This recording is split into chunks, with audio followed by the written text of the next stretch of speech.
ஸ்தோத்திரம். கர்த்தர் உங்கள் யாவரையும் ஆசீர்வதிப்பாராக. யோவான் எழுதின நற்செய்தி நூலில் 10ஆம் அதிகாரத்தில் நம்ம வாசித்தோம். நானே நல்ல மேய்ப்பன், நல்ல மேய்ப்பன் தன் ஆடுகளுக்காக ஜீவனை கொடுக்கிறான் என்று சொல்லி, ஒரு ஆட்டுக்காக ஒரு மேய்ப்பன் ஜீவனை கொடுக்க முடியுமா? யோசித்து பாருங்கள். ஆனால் நம்முடைய மேய்ப்பராகி இயேசு கிறிஸ்து அவர் தன்னை மேய்ப்பராக காண்பிக்கிறார். அப்போது ஆடு தான் பலி பொருளாக கொடுக்கப்பட வேண்டியது. ஆனால் ஆட்டுக்காக ஆட்டை மேய்க்கிற ஒரு மேய்ப்பன் எப்படி பலி பொருளாக ஒப்பு கொடுக்க முடியும்?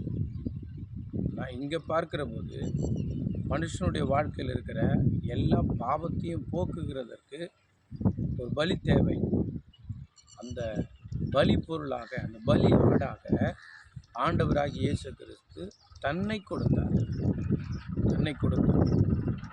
மீட்கப்படும்படி, பாவ மன்னிப்பு பெறும்படி, பெரிய ஒரு ஆசீர்வாதத்தை நன்மைகளை பெற்றுக்கொள்ளும்படி ஆண்டவராகிய இயேசு கிறிஸ்து மேய்ப்பனாய் இருக்கிறவர். அவரே என்ன செய்கிறார்னா ஆடு போல தன்னை ஒப்பு கொடுக்கிறார், நம்மை மீட்கிறதற்காக. எவ்வளோ ஒரு நல்ல விஷயத்தை பாருங்கள். ஆனால் இந்த சம்பவத்தை வாசிக்கிற போது 2 விதமான காரியத்தை பார்க்கலாம். ஒன்று, அந்த ஆட்டோட மேய்ப்பன்.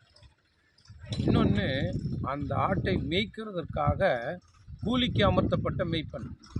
இப்போது கூலிக்கு அமர்த்தப்பட்ட மேய்ப்பன் என்ன செய்கிறாருன்னா, ஒரு ஓநாய் வருது அந்த ஆட்டை பிடிக்கிறதுக்காக அப்படின்னு சொன்னால், அந்த ஆட்டை விடுவிக்கிறதுக்காக அல்லது அந்த ஆட்டை அந்த ஓநாயினுடைய வாயிலிருந்து விடுவிக்கிறதுக்காக ஓரளவுக்கு எஃபோர்ட் எடுப்பார், உயிரை கொடுக்க மாட்டார். ஏன்னா ஒரு கூலிக்காரன். ஆனால் இவர் அப்படி இல்லை, எஜமான், அந்த அந்த ஆட்டுக்கு எஜமான்.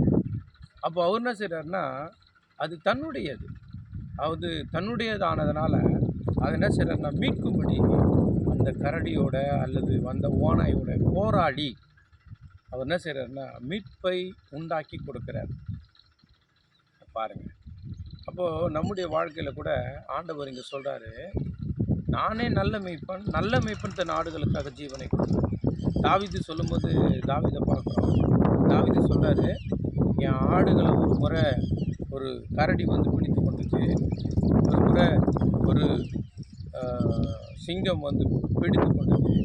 நான் அந்த கரடியோட அந்த சிங்கத்தோட போராடி என் ஆட்டை மீட்டேன், அதனுடைய வாய்க்கு தப்புவித்தேன் என்று சொல்கிறார். பாருங்கள், ஒரு மேய்ப்பன், கூலிக்கு அமர்த்தப்பட்ட மேய்ப்பன் அதை செய்ய மாட்டான். அவன் கூலிக்கு மாரடிக்கிறவன், அதனால எனக்கு பாதிப்பு வரக்கூடாதுன்னு சொல்லி ஓடிடுவான். ஆனால் ஆண்டவராகிய இயேசு கிறிஸ்து அப்படி இல்லை. அவர் மேய்ப்பராக இருக்கிற போதிலும் அந்த ஆட்டை மீட்கிறதற்காக தான் ஆடாக தன்னை பலிப்பொருளாக ஒப்பு கொடுத்தார் என்கிறத நம்ம பார்க்குறோம். அதனால் இந்த வசனம் எவ்வளவு நமக்கு பிரயோஜனமானது என்பதை சிந்தித்து பாருங்கள். இன்றைக்கி நிறைய பிரச்சனைகள் இருக்குது, நம்முடைய வாழ்க்கையில் நிறைய தோல்விகள், அவமானங்கள், இதெல்லாம் பார்த்து நம்ம தோன்று விடுகிறோம். ஆனால் நாம் துவலுகிற அந்த இடத்துல அவர் வந்து அந்த தோல்விகள், அவமானங்கள், நிந்தைகள், பாடுகள் எல்லாவற்றையும் தன்மையில் ஏற்றுக்கொண்டு நம்மை விடுதலையாக்கி நம்மை வாழ வைக்கிறவர் ஆண்டவராகிய இயேசு கிறிஸ்து. அதனால் நம்பிக்கையோடு செயல்படுவோம். ஒரு சாது சுந்தர் சிங் சொல்கிறாரு, அவருடைய சரிதையில் எழுதியிருக்கிற சம்பவம் சொல்லுது. ஆடு மேய்த்து கொண்டிருக்கிற ஒரு மேய்ப்பன் என்ன செய்தாரா, அந்த ஆட்டை காட்டில் ஓட்டி கொண்டு போகும்போது ஒரு ஆடு சிதறி ஓடிக்கொண்டு, அது ஓடி இங்கும் அங்குமாய் அலைந்து அது யாரை பார்த்தாலும் பயப்படுது. தொழுவத்தில் சேர்க்க வேண்டும்.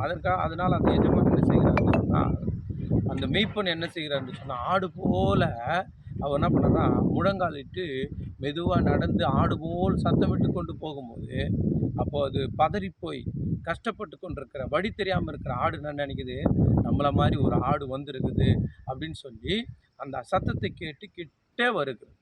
கிட்ட போன பிறகு அதை கையில் பிடித்து கொண்ட பிறகு அதை கொண்டு வந்து தொழுவத்தில் சேர்த்து விடுறாரு. அப்போ பாருங்கள், கை காலெல்லாம் அவருக்கு அடி, ஆடு போல் மாறினதுனால. ஒரு கதையில் அல்லது அவர் சொல்லுகிற ஒரு ஓமையில் இப்படிப்பட்ட காரியங்கள் இருக்கிறது. அப்போ நம்முடைய வாழ்க்கையில் கூட பாவத்திலிருந்து நம்ம மீட்கும்படியாக, ஏன் இந்த பாவம் தான் நம்முடைய வாழ்க்கையில் மூதாதையர்கள் செய்த பாவம், நாம் செய்த பாவம், நம்ம அறிந்து அறியாமல் செய்த பாவங்கள் நன்மையை சேர விடுறதில்ல. இந்த பாவத்தினால தண்டனை நமக்கு கிடைக்குது. அதனால நம்ம ஆசீர்வாதத்தை இழந்து கஷ்டப்பட்டு கொண்டு கண்ணீர் வடித்துக் கொண்டிருக்கிறோம். இதிலிருந்து மீட்கும்படிக்கு தான் அவர் தன்னை ஆண்டவராகவே அர்ப்பணிக்கிறார், ஆண்டவராகிய இயேசு கிறிஸ்து. அதுதான் யோவான் சொல்லும்போது சொல்றாரு, இதோ பாவத்தை சுமந்து தீர்க்கிற தேவ ஆட்டுக்குட்டி என்று சொல்றார். எல்லா பாவத்தையும் தன் மேலே ஏற்றுக்கொண்டு நமக்காக நம்முடைய பாவத்தை சுமந்து கல்வாரி சிலுவையில் மரிக்கும்படி இயேசு வந்தார். அந்த இயேசு கிறிஸ்து இன்றைக்கு நமக்கு மெய்ப்பராக இருக்கிறார். அதனால் ஆடுகளாக நாம் இருக்கிறோம். நமக்கு அவருடைய பிரசன்னம், அவருடைய சமூகம் பேர் ஆனந்தமாக இருக்கிறது. ஆகையினால நம்பிக்கையோடு அவரை பற்றி கொண்டு இருப்போம். கர்த்தர் நம்மை ஆசீர்வதிப்பார். God bless you. கர்த்தர் உங்களோடு இருப்பார்.